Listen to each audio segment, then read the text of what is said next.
গতকাল 16 সেপ্টেম্বর কলকাতার অফিসপাড়া Dalhousie India exchange প্রেসের রবি হাউসে হয়ে গেল এক স্বেচ্ছায় রক্তদান শিবির। উদ্যোক্তা ছিল ভারত সরকারের সংস্থা national insurance Kolkata regional office 2 এর অন্তর্গত ডিভিশন 15। রক্ত সংগ্রহ করেন সরকারি ইএসআই মানিকতলা ব্লাড ব্যাংকের কর্মীরা। মোট 50 জন অফিসার, স্টাফ, এজেন্ট বন্ধুরা স্বেচ্ছায় রক্তদান করেন। এই উৎসবের মূল উদ্যোক্তা ছিলেন ডিভিশনাল ম্যানেজার অনয় চ্যাটার্জি। তাকে সহযোগিতা করেন সিনিয়র অফিসার রাহুল মুখোপাধ্যায়, কর্মচারী আন্দোলনের নেতা দিলীপ বাসপার সহ সকল কর্মী এবং এজেন্ট বন্ধুরা।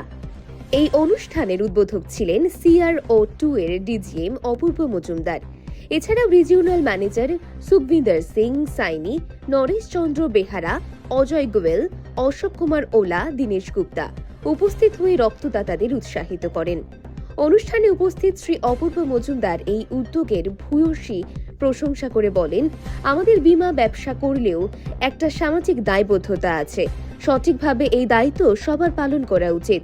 মানুষের প্রয়োজনে মানুষকে রক্ত দিয়ে জীবন বাঁচাতে হয়, আর সেই কাজটাই আজ ডিভিশন 15 করল। অফিস ইনচার্জ অনয় বাবু জানান, এই উৎসবে আমরা স্বেচ্ছা রক্তদাতাদের কোনো প্রকার উপহার বা পুরস্কারের প্রলোভন দেখায়নি, কারণ রক্তদান হৃদয়ের দান। তাকে কোনো কিছুর বিনিময়ে এই মহৎ দানকে ছোট করা উচিত নয়।